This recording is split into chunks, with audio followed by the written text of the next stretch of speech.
Thank you for turning to page 121. Welcome back to page 121. Today I want to say happy birthday to an old friend of mine. Godzilla premiered 67 years ago today. It is Big G's 67th birthday. Godzilla premiered on November 3rd, 1954. Stomped his way into theaters and into our hearts. Since then, he has the longest running movie franchise of any movie character. Sorry, James Bond, you're second. And is recently a recent movie release was Godzilla vs. Kong, depicted here with King Homer standing in for King Kong. Today, I just want to talk a little bit about my friend here and about kaiju, which means strange beast in Japanese. Kaiju in AD&D. Yes, they do exist, and they have for a long, long time. So a little bit about my friend here. Started in 1954, as I said, continues to this day, and also has an annual fest every year in North America here. It's held in Rosemont, Illinois, which is about 40 miles north of where I live. It's G Fest is what its proper name is, Godzilla Fest, but it's really G Fest. By the way, if you Google G Fest, you'll find it with all the information. And it's an annual fest that's held every year that has a massive dealer room with pretty good prices on Godzilla and Godzilla related things. It's got panels. I've met dozens of the actors from the various Godzilla movies over the years, including one noted gentleman, Akira Takarada, who is the young diver that goes into the water in the 1954 Godzilla. So I met the man several times. Wonderful guy. Godzilla Fest is G Fest is held annually second weekend in July here just outside Chicago, Rosemont, Illinois, and is very family friendly. They work very hard to keep it family friendly. All the panels are child appropriate. The dealer room, child appropriate. They have a section where they make fan made films. You can get some good tips on actually making your own films for kaiju. They have an art room with Godzilla and other comic book type artwork, and a game room where they hold an annual video game contest. I'm hoping to run a game, not a video game, but a tabletop game, possibly in 2022 in that room. I haven't decided. We're still working out the nuts and bolts on that. It's not a game I invented, but it's a game that was made by someone that I know quite well.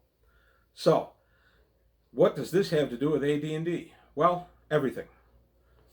In Oriental Adventures, in 1985, we meet on page 120 to 121. See the tie in there?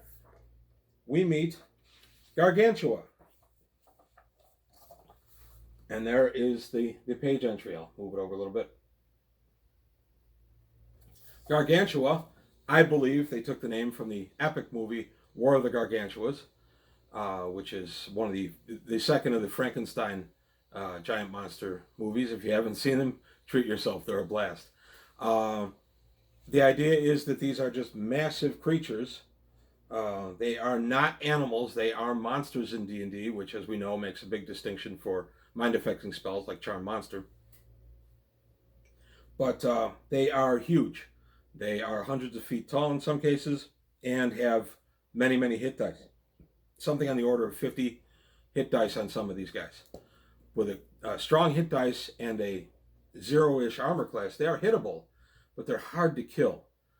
I have kaiju existing in my campaign. They've existed for a very long time, going back to about the time of publication of this book. I put Godzillas in there. I keep them in Hepmonoland, which is down far south of the Sea of Dust and all that. Keep an ocean safely between my main campaign and the Gargantuas, because early on I made the mistake of putting one near some of my civilized areas, and guess what? They stomped cities. Who knew, right? I didn't want that in my campaign, especially as a chronic thing. So I keep them safely sequestered in Hepmonoland and the Amadeo Jungle down in that way. And if my characters go there for various reasons, Gargantua or Kaiju are one of the things they have to deal with. There are three types of Kaiju called out in Oriental Adventures. They're humanoid. That would be the giant Frankenstein from Frankenstein Conquers the World and War of the Gargantuas. There'd be giant insects like giant mantis, things like that. And then, of course, giant reptiles, our good buddy here. So, that's really all I wanted to say today. Kaiju do exist in AD&D and have for 3.5 decades. They are in Greyhawk, at least in my Greyhawk, tucked away down here, Amadeo and Monoline. So, that's really all I wanted to say on Kaiju today. Happy birthday, Godzilla. And if you go to G-Fest 2022, it's a 4-day event featuring movies and everything else you'd want to think about. If you are there, I'll probably see you there. I go there every year. I have for the last 20 years. So, that's it for today. Happy birthday, Godzilla. And we'll see you next time on page 121.